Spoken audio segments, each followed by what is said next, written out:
আর নয়তো আজকে আমার হয়তো আজকে আপনারা আমার জানাজা পড়া লাগতো, হয়তো আপনারা আমার জানাজার খবরটা আমার প্রচার করতে হতো।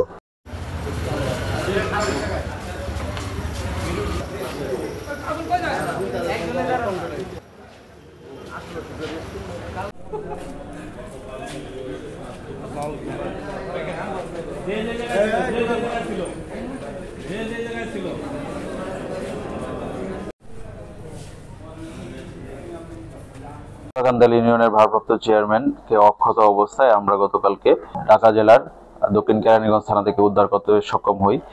এর পাশাপাশি গত 30 থেকে একটি অপহরণের ঘটনা ছিল।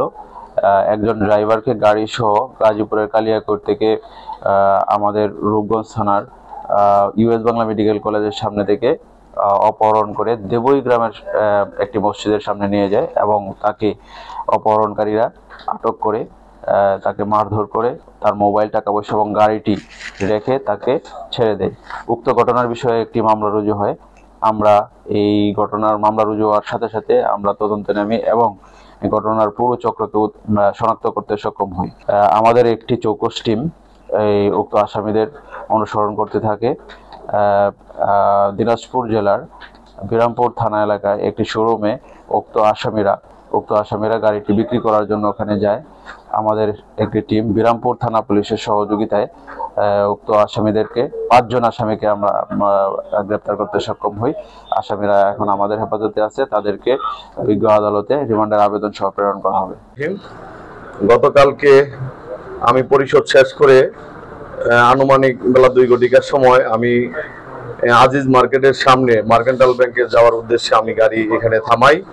এর মধ্যে একটি সাদা হায়েস গাড়ি এসে আমার ড্রাইভার সহ আমাকে অস্ত্রের মুখে জিম্মি করে তারা প্রশাসনের লোক দাবি করে আমাকে গাড়িতে উঠিয়ে নেয়। এই নিয়ে আমাকে সারা ঢাকা শহর ঘুরিয়েছে এবং তারা আমার কাছ থেকে মুক্তিপণ হিসাবে টাকা দাবি করেছে, আমাকে বিভিন্নভাবে টর্চার করেছে। তো আল্লাহর রহমতে আমি আপনাদের সহযোগিতায়, রূপগঞ্জ থানা পুলিশ সে সহযোগিতায়, আমাদের এই অনুসারের সহযোগিতায়, সার্কেল স্যার সহ রূপগঞ্জ উপজেলা প্রশাসনের সহযোগিতায় হয়তোবা আপনাদের সামনে কথা বলতেছি। আর নয়তো আজকে আমার হয়তোবা আজকে আপনারা আমার জানাজা পড়া লাগতো, হয়তোবা আপনারা আমার জানাজার খবরটা আমার প্রচার করতে হতো। সেই জন্য আমি তাদেরকে ধন্যবাদ জানাই। তাদের সহযোগিতায় আমি আমার পরিবারের কাছে ফিরতে পেরেছি। সেই জন্য আমার পরিবারের পক্ষ থেকে, আমার এলাকাবাসীর পক্ষ থেকে আমি প্রশাসনকে ধন্যবাদ জানাই, সেই সাথে আপনাদেরকেও ধন্যবাদ জানাই।